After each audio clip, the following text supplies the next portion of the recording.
Hello, എല്ലാവർക്കും അടുത്തൊരു ലെഗോ അൺബോക്സിങ്ങിലേക്ക് സ്വാഗതം. ഇന്ന് നമ്മൾ അൺബോക്സ് ചെയ്യുന്നത് ലെഗോ സിറ്റിയുടെ ഒരു Formula 1 റേസ് കാറാണ്. ഇതൊരു 86 പീസസിന്റെ 6+ ഇയേഴ്സ് ഓൾഡ് ഏജിന് സ്യൂട്ടബിൾ ആയിട്ടുള്ള ഒരു സെറ്റാണ്. ഇതിനു മുമ്പുള്ള വീഡിയോയിൽ നിന്ന് ഡിഫറെൻ്റ് ആയിട്ട് ഇതിൻ്റെ അൺബോക്സിങ്ങും അസംബ്ലിയും ചെയ്യുന്നതിൻ്റെ കുട്ടിയായിരിക്കും. കാരണം ഇതൊരു 6+ ഇയേഴ്സ് ഓൾഡിൻ്റെ സെറ്റാണ്, അധികം കോംപ്ലിക്കേറ്റഡ് ഒന്നും അല്ല. ഇതിലെ ബ്രിക്സ് 2 പാക്കറ്റ്സിലായിട്ടാണ് വരുന്നത്. ഓൾമോസ്റ്റ് 86 പീസസ് ഉണ്ട്.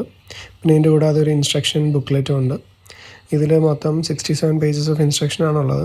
ഇതിൽ ആദ്യത്തെ പാക്കറ്റിൽ നിന്ന് നമ്മൾ കൺസ്ട്രക്ട് ചെയ്തെടുത്താണ് ഈ ഒരു F1 ഡ്രൈവറിനെ. ഇയാളുടെ ഹെൽമെറ്റ്, വൈസറും ഹാൻഡ്സും ലെഗ്സ് എല്ലാം മൂവബിൾ ആണ്. ഈ സെറ്റിൻ്റെ അസംബ്ലിയോടെ നടക്കുകയാണ്.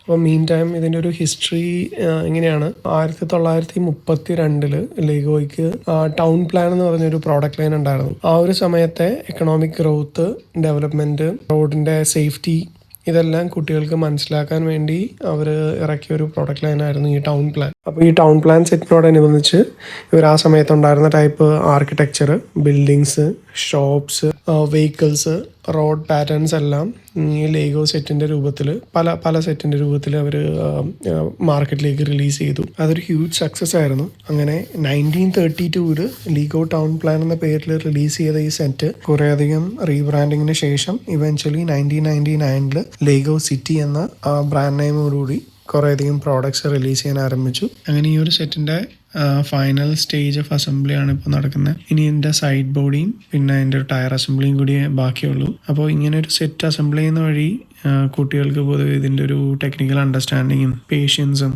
പാറ്റേൺ റെക്കഗ്നീഷനും ഒക്കെ പഠിക്കാൻ പറ്റും. എസ്പെഷ്യലി ഇൻസ്റ്റൻറ്റ് ഗ്രാറ്റിഫിക്കേഷൻ എന്ന് പറഞ്ഞൊരു സംഭവം ഇല്ലാത്തതുകൊണ്ട് പതുക്കെ ഉള്ളൊരു സക്സസ് എങ്ങനെയാണെന്ന് പഠിക്കാനും എക്സ്പീരിയൻസ് ചെയ്യാനും ഈ ലെഗോ വഴി അവർക്ക് പറ്റും. ഇത് തന്നെയാണ് ലെഗോയുടെ ഏറ്റവും വലിയൊരു വാല്യൂ ആയിട്ട് ഞാൻ കാണുന്നത്. അങ്ങനെ അടുത്തൊരു വീഡിയോയിൽ കാണുന്നവരെ താങ്ക് യു.